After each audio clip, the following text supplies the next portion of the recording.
새해맞이 특별기도의 고난을 선으로 바꾸시는 하나님, 오늘 세 번째 시간 하나님 앞에 올려드리겠습니다. 우리 찬송가 393장입니다.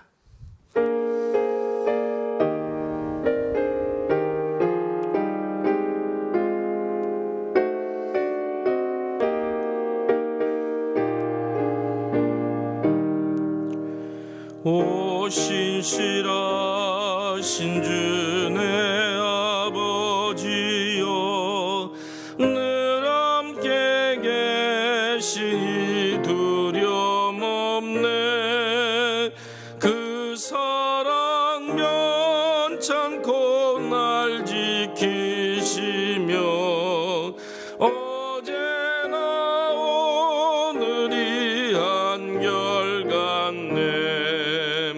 오 신실하신 주, 오 신실하신 주, 날마다 자비를 베푸시며 일용할 모든 것 내려주시니 오 신실하신 주, 나의 구주.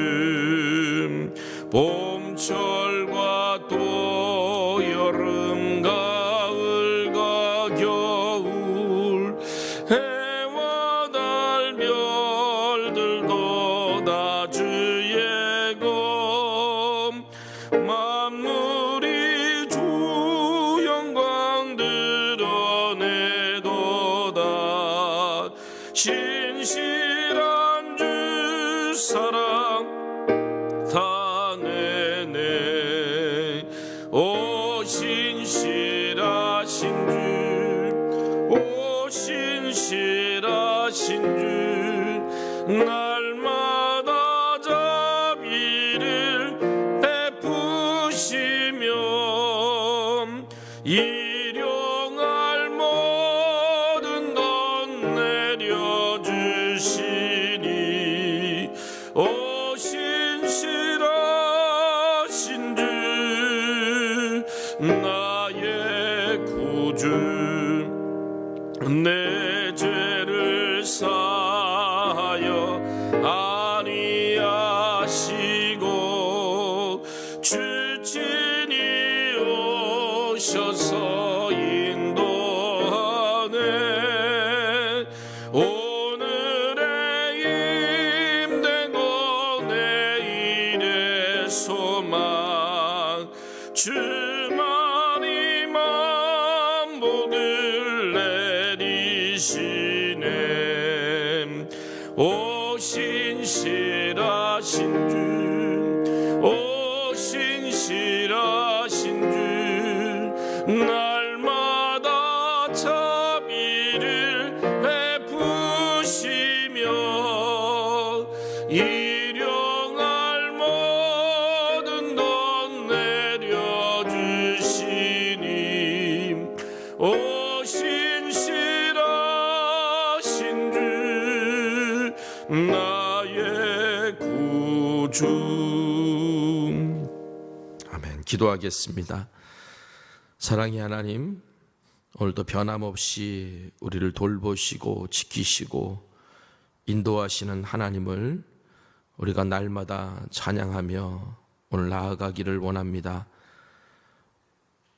우리가 어떤 상황에 있든지 오늘 우리의 삶에 신실한 은혜를 베푸시는 그 하나님을 우리가 신뢰하게 하여 주옵시고, 이제 2021년 새해를 준비하고 2020년 이 해를 보내면서 변함없이 베푸신 그 하나님의 사랑에 대한 감사와 은혜를 잊지 않고 살아갈 수 있도록 인도하여 주옵소서. 오늘도 우리의 삶을 버티고 견디도록 인도하시는 그 하나님을 찬양하고 신뢰하기를 소망합니다.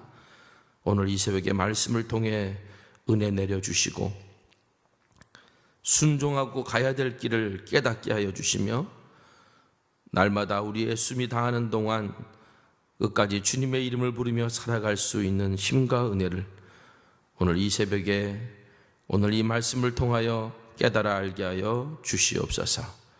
예수님의 이름으로 기도했습니다. 아멘.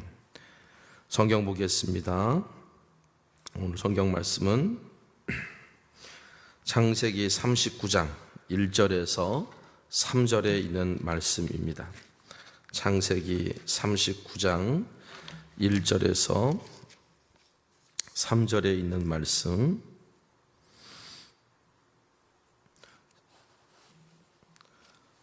봉독해 드리겠습니다. 요셉이 이끌려 애굽에 내려가매 바로의 신하 친위대장 애굽 사람 보디발이 그를 그리로 데려간 이스마엘 사람의 손에서 요셉을 사니라. 여호와께서 요셉과 함께 하심으로 그가 형통한 자가 되어 그의 주인 애굽 사람의 집에 있으니 그의 주인이 여호와께서 그와 함께 하심을 보며 또 여호와께서 그의 범사에 형통하게 하심을 보았더라. 아멘. 자, 새해맞이 특별기도회 고난을 선으로 바꾸신 하나님 세 번째 시간입니다. 주제 성구가 창세기 50장 20절의 말씀이라 그랬는데요. 창세기 50장 19절에서 20절 말씀에 이렇게 기록되어 있습니다. 요셉이 그들에게 이르되 두려워하지 마소서. 내가 하나님을 대신하리이까. 당신들은 나를 해하려 하였으나 하나님은 그것을 선으로 바꾸사 오늘과 같이 많은 백성의 생명을 구원하게 하시려 하셨나니. 자, 요셉이 고백한 악을 선으로 바꾸시는 하나님, 그 하나님 경험은 요셉 그 자체가 그 자신이 고난을 통과해 보지 않았다면 할 수 없는 그런 고백이었습니다. 우리 인생에는 많은 고난들이 있죠. 질병의 고난, 또 인생의 여러 가지 위기의 고난, 갈등과 실패와 때로는 직장과 사업의 실패, 또 실직과 경제적인 곤란 등 여러 가지 고난들이 우리의 삶에 찾아올 수 있는데요. 우리의 삶에 찾아온 이 수많은 시련들이 이 시련의 늪에서 우리가 때로는 헤어나오지 못해서 이 시련의 늪이 우리의 삶의 구덩이로 찾아올 때가 있습니다. 이것이 어떻게 보면 우리의 삶의 모습이 아닌가 이렇게 우리가 생각해 볼 수도 있는데, 러시아의 대문호 톨스토이는 그의 참회록에서 인생은 이런 거 아닌가라고 이렇게 비유했어요. 어떤 젊은이가 길을 가다가 사자를 만났습니다. 너무 놀라서 피할 길이 없으니까 칡넝쿨을 잡고 우물 속으로 뛰어 들어갔는데, 들어가 보니 그 우물 밑에는 독사들이 우글우글 거리는 거예요. 위에는 사자가 기다리고 있고 밑에는 독사들이 기다리고 있습니다. 이런 절박한 상황에서 위를 봤더니 흰쥐와 검은쥐가 갑자기 나타나서 칡넝쿨을 갉아먹고 있었습니다. 이제 이 사람은 선택을 해야 됐죠. 위로 올라갈 것인가 아니면 밑으로 내려갈 것인가. 가만히 있으면 결국 칡넝쿨이 끊어져서 떨어질 수밖에 없는 그런 절박한 상황이었습니다. 여기서 흰쥐와 검은쥐는 다름 아니라 낮과 밤, 시간을 의미합니다. 이런 절박한 상황에 뭔가 끈적거리는 것이 위에서 떨어져서 봤더니 달콤한 꿀이더라. 나무 위 벌통에 꿀이 떨어진 겁니다. 그런데 이 젊은이는 이 절박한 상황에서도 잠깐 동안 이 달콤한 꿀에 취해서 자기가 지금 얼마나 위험한 상황에 있는지 잊고 꿀을 빨아 핥아먹는데 정신을 집중했다라고 합니다. 톨스토이는 이것을 우리의 인생이 아닌가, 이 어리석은 젊은이처럼 구원받아야 될 절박한 상황에도 달콤한 꿀에 취해 있는 이 모습이 오늘 우리의 삶이 아닌가 이렇게 비유했다고 합니다.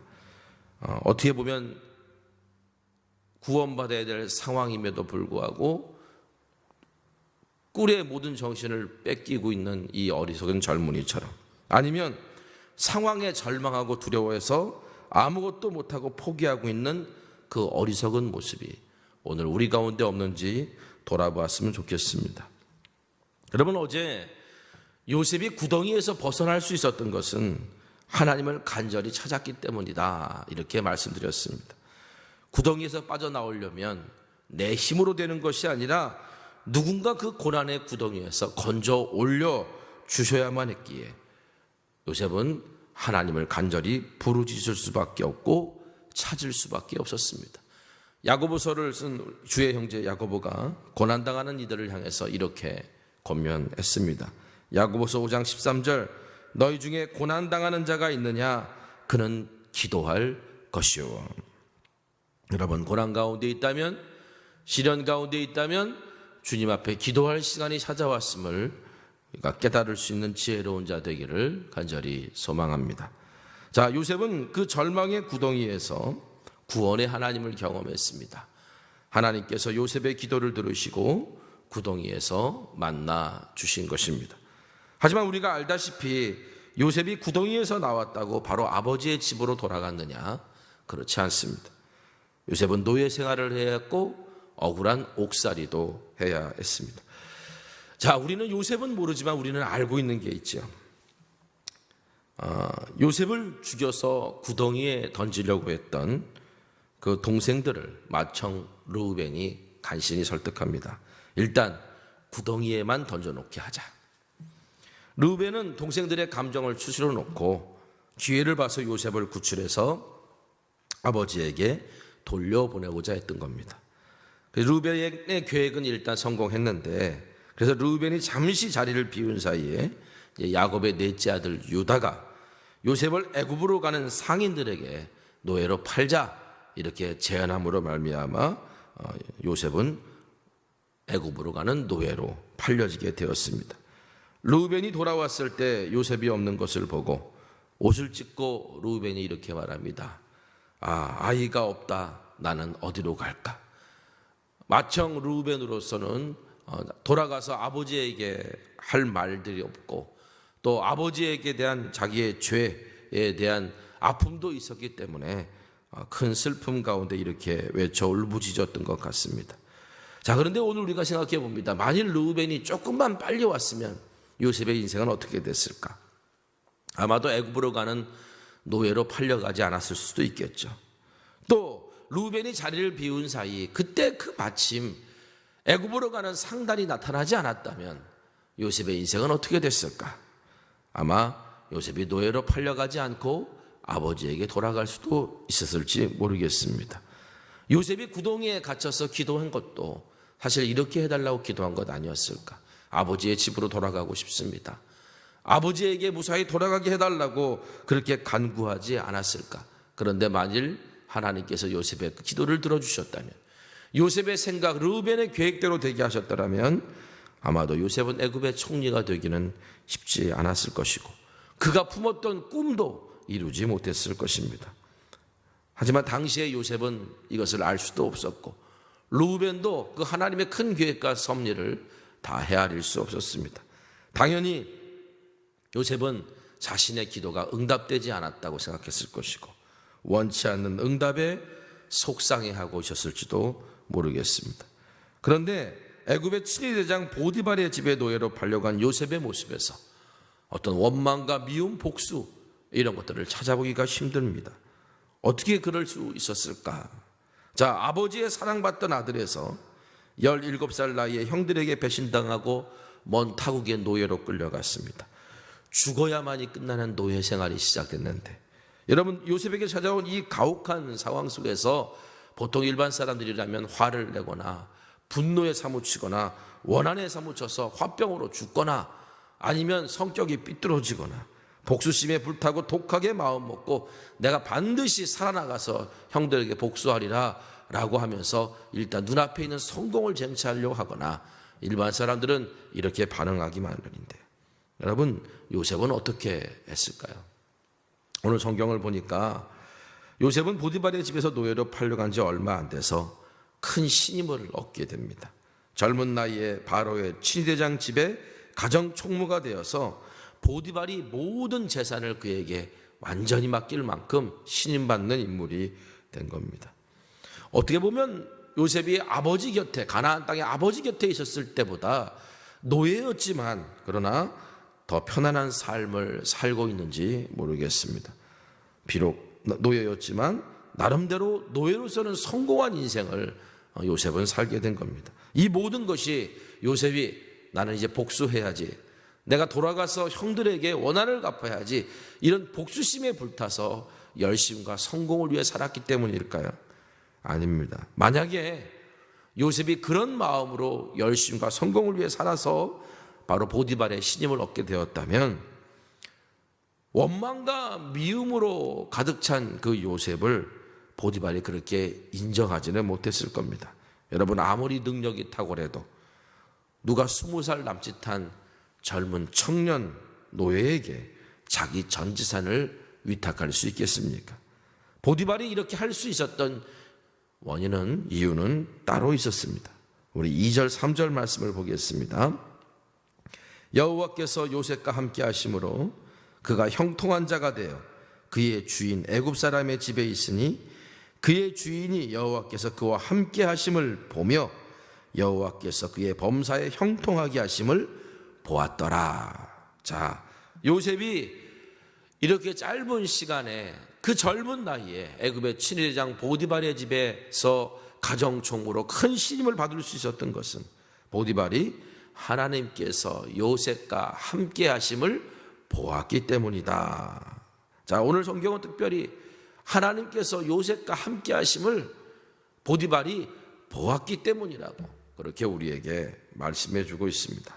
도대체 보디발은 하나님께서 요셉과 함께 하심을 어떻게 볼 수 있었을까? 단순히 요셉이 하는 일들마다 너무 잘해요. 요셉에게 무엇을 맡기면 생각에는 모든 것들을 잘 풀어내요. 단순히 그것 때문에 거기서 하나님이 일하시는 걸 본 것일까? 저는 이 질문의 단서를 나중에 바로 앞에서 꿈 해석을 하는 요셉의 모습에서 찾을 수 있었습니다. 자, 바로가 이상한 꿈을 꿨습니다. 이 꿈 얘기는 나중에 더 자세히 할 일이 있을 거고요. 그 꿈을 해석한 사람이 이 애굽 땅에 아무도 없자 요셉이 감옥에서 만났던 술 맡은 관원의 추천으로 이제 요셉이 바로 앞에 서서 바로의 꿈을 해석하게 되었는데, 이때 요셉이 바로 앞에서 이렇게 말합니다. 창세기 41장 16절, 요셉이 바로에게 대답하여 이르되 내가 아니라 하나님께서 바로에게 편안한 대답을 하시리이다. 자, 요셉이 바로 앞에서 하나님께서 바로의 마음에 들 수 있도록 이 꿈을 해석할 것입니다 라고 분명하게 밝혔고, 이어서 3번에 걸쳐서 더 이 꿈의 해석은 하나님께 있음을 계속 강조합니다. 창세기 41장 25절, 요셉이 바로에게 이르되 바로의 꿈은 하나라, 하나님이 그가 하실 일을 바로에게 보이심이니이다. 또 41장 28절에 내가 바로에게 이르기를 하나님이 그가 하실 일을 바로에게 보이신다 함이 이것이라. 또 창세기 41장 32절에 바로께서 꿈을 2번 겹쳐 꾸신 것은 하나님이 이 일을 정하셨습니다. 하나님이 속히 행하시리니. 자, 요셉이 바로 앞에서 꿈 해석을 하면서 내가 원래 이런 꿈 해석하는 능력이 있는 사람입니다, 이렇게 자랑한 것이 아니에요. 요셉이 계속 강조하는 것은 뭐냐면 이 꿈을 해석하시는 분은 하나님께서 하시는 일이다. 내가 아니라 나와 함께 하신 하나님께서 하신 일이라는 사실을 요셉이 계속 강조했기 때문에 나중에 바로가 요셉의 꿈 해석을 듣고 아직 그 일이 이루어지지 않은 일임에도 불구하고 젊은 이방인 노예 죄수였던 요셉에게 당시 최강국의 애굽의 모든 고난을 맡기고 위임하는 그런 일을 할 수 있었다는 것입니다. 자, 보세요. 요셉은 젊었습니다. 애굽의 모든 것을 다스릴 만큼 그렇게 경륜과 경험이 있는 사람이 아니었습니다. 그는 애굽 사람도 아니었습니다. 이방인이었습니다. 더군다나 그는 노예였습니다. 그리고 죄수이기도 했습니다. 이런 사람에게 어떻게 애굽의 모든 것을 맡길 수 있는 총리로 그를 세울 수 있었을까? 단순히 요셉이 보아스의 집에서 가정총무 역할을 잘했다고? 감옥 안에서 그 감옥의 간수장을 도와 감옥 안을 잘 다스렸다고? 여러분, 어떻게 그런 사람에게 애굽의 총리를 맡길 수 있겠습니까? 현실적이지 않은 이야기입니다. 그런데 바로가 그 모습만 보고 요셉을 총리로 세우는 결정을 한 것이 아니라 바로나 애굽의 신하들이나 모두 동의할 수 있었던 것은 바로 요셉에게 하나님이 함께 하셨다는 사실을 그들이 알았기 때문입니다. 창세기 41장 38절에서 41절의 말씀입니다. 바로가 그의 신하들에게 이르되 이와 같이 하나님의 영에 감동된 사람 우리가 어찌 찾을 수 있으려 하고 요셉에게 이르되 하나님이 이 모든 것을 내게 보이셨으니 너와 같이 명철하고 치 있는 자가 없도다. 너는 내 집을 다스리라. 내 백성이 다 내 명령에 복종하리니 내가 너보다 높은 것은 내 왕자뿐이니라. 바로가 또 요셉에게 이르되 내가 너를 애굽의 온 땅의 총리가 되게 하노라 하고. 여러분, 보디발이 요셉에게 받던 것, 감옥의 간수장이 요셉에게 받던 것, 그리고 애굽의 바로가 요셉에게 받던 것은 같은 것이었습니다. 다름 아니라 요셉은 하나님의 영에 감동된 사람, 하나님이 함께 하시는 사람이었다는 거죠. 자, 다시 말씀으로 돌아와서 보디발이 어떻게 요셉에게 하나님이 함께 하신다는 걸 볼 수 있었을까? 바로 앞에서도 당당하게 나는 하나님을 믿는 사람이다, 하나님이 나와 함께 하시고 이것은 하나님이 하시는 일이다 라고 당당하게 말했던 요셉이 보디발 앞에서 이 일은 하나님이 하시는 일입니다, 나는 하나님의 사람입니다, 나는 하나님을 섬기는 사람입니다 라고 이렇게 당당하게 말하지 않았겠습니까?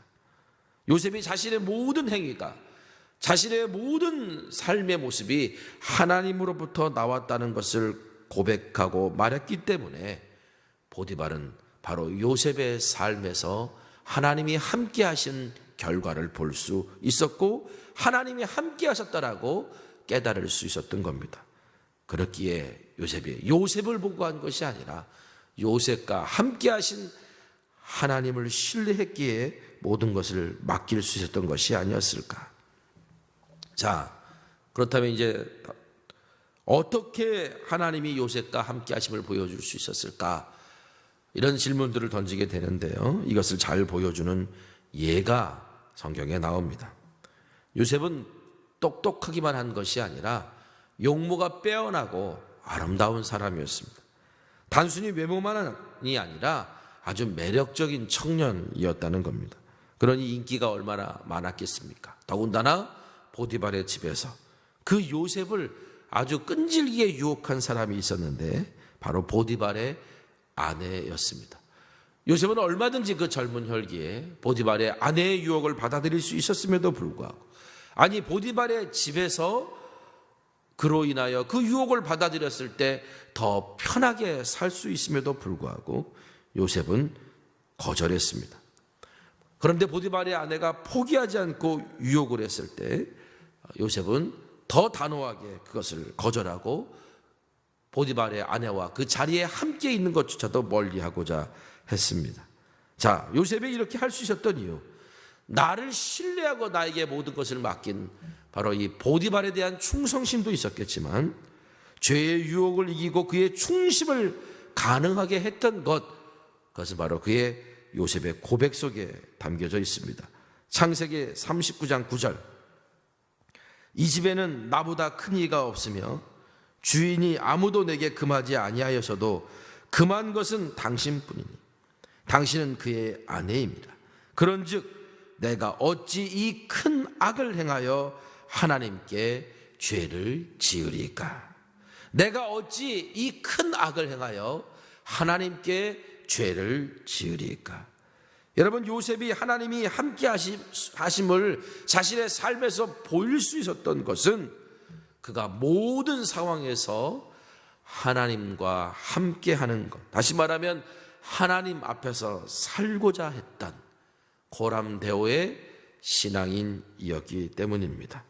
여러분, 하나님 앞에서 산다, 모든 상황에서 하나님 앞에 있는 것처럼 산다, 이것은 결국은 하나님께서 나의 인생의 주인 되심을 인정하고 하나님의 말씀대로 사는 삶을 의미하는 것입니다. 질문하게 됩니다. 그렇다면 요셉은 이렇게 살아가는 믿음의 삶을 어디서 배울 수 있었을까요? 저는 말씀 묵상하면서 이 역시도 고난의 구덩이에서 배운 것이 아닐까. 고난을 통해서 하나님의 말씀에 하나님 앞에 살아가야 됨을 배운 것이 아닐까. 시편 119편 67절 71절 말씀을 읽어드리겠습니다. 고난 당하기 전에는 내가 그릇 행하였더니 이제는 주의 말씀을 지키나이다. 고난 당한 것이 내게 유익이라 이로 말미암아 내가 주의 율례들을 배우게 되었나이다.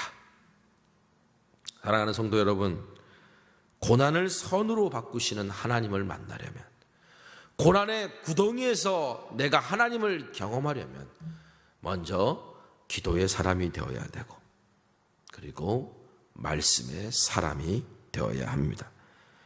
우리의 인생에 찾아온 고난이라고 하는 구덩이는 말씀과 기도를 통해서 이제 내가 지금까지 경험해보지 못했던 하나님을 만날 수 있는 기회를 얻을 수 있는 시간이 되기도 합니다. 여러분, 지금까지 내가 경험해보지 못했던 어려움, 지금까지 내가 경험해보지 못했던 시련이 찾아오신 분 있습니까? 그렇다면 이제 지금까지 경험해보지 못했던, 내가 미처 알지 못했던 하나님을 만나고 알 수 있는 기회가 찾아왔다는 사실을 여러분 꼭 명심하시기를 바랍니다. 고난 중에도 죄의 유혹 앞에서도 요셉처럼 하나님 앞에서 살려면 날마다 하나님의 말씀을 묵상하고 말씀에 순종하는 삶을 믿음으로 보일 때 고난을 선으로 바꾸시는 하나님을 만날 수 있게 될 줄 믿습니다. 오늘은 고난의 구덩이에서 하나님 앞에서 살아가는 삶을 배웠던 요셉의 이야기를 묵상하면서 시편 119편 41절에서 50절의 말씀을 붙들고 기도하시기를 바랍니다. 새번역 성경으로 제가 읽어드리겠습니다. 주님께서 말씀하신 그대로 주님의 인자하심과 구원을 내게 베풀어 주십시오. 그때 나는 주님의 말씀을 의지하고 나를 비난하는 사람에게 응수하겠습니다. 내가 주님의 규례들을 간절히 바라니 진리의 말씀이 내 입에서 잠시도 떠나지 않게 해주십시오. 내가 주님의 율법을 늘 지키고 영원토록 지키겠습니다. 내가 주님의 법도를 열심히 지키니 이제부터 이 넓은 세상을 거침없이 다니게 해주십시오. 왕들 앞에서 거침없이 주님의 증거들을 말하고 부끄러워하지 않겠습니다. 주님의 계명들을 내가 사랑하기에 그것이 나의 기쁨이 됩니다. 주님의 계명들을 내가 사랑하기에 두 손을 들어서 환영하고 주님의 율례들을 깊이 묵상합니다. 주님의 종에게 하신 말씀을 기억해 주십시오. 주님께서는 말씀으로 내게 희망을 주셨습니다. 주님의 말씀이 나를 살려 주었으니 내가 고난 받을 때에 그 말씀이 나에게 큰 위로가 되었습니다. 여러분, 고난의 구덩이에서 힘들어하고 계시는 분들 계십니까? 두려워하고 계시는 분들이 있습니까?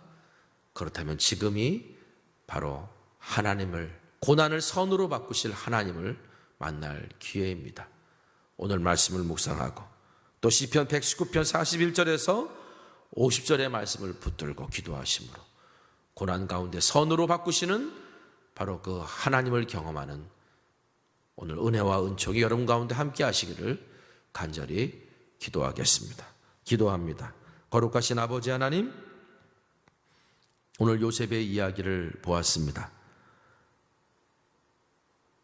보디발이 또 감옥의 간수장이 애굽의 바로가 요셉에게 보았던 하나님의 함께하심, 그것은 요셉이 어디서든지 그의 인생의 모든 것을 이끌어가고 계시는 분은 하나님이신 것을 고백했고 그가 고백한 대로 살았기 때문인 것을 오늘 말씀을 통해 깨닫습니다.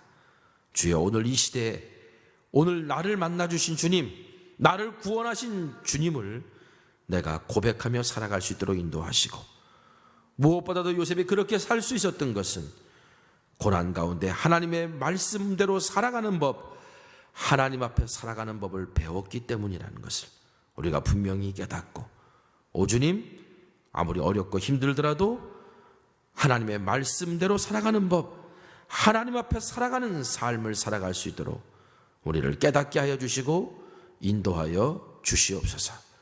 지금까지 경험해 보지 못했던 고난 가운데 있는 자 있습니까? 그렇다면 내가 지금까지 경험해 보지 못했던 하나님을 만날 기회가 왔다라고 믿고 말씀과 기도로 승리하는 믿음 생활하게 하옵소서. 우리 하나님은 여전히 신실하게 우리를 인도하시고 지키시는 하나님이신 줄을 믿습니다. 예수님의 이름으로 기도했습니다. 아멘. 오늘 결단의 찬양 함께 고백하고 기도하기를 원합니다. 오 신실하신 주님이십니다. 하나님, 한 번 더 나를, 우리 함께 이 찬양을 고백하겠습니다. 하나님, 한 번 더 나를 실망시킨 적 없으시고 언제나 공평과 은혜로 나를 기셨네. 지나온 모든 세월들, 지나온 모든 세월들 돌아보아도 그 어느 것 하나 주의 손길 안 미친 것 전혀 없네. 오 신실하신 주, 오 신실하신 주, 내 너를 떠나지도 않으리라, 내 너를 버리지도 않으리라.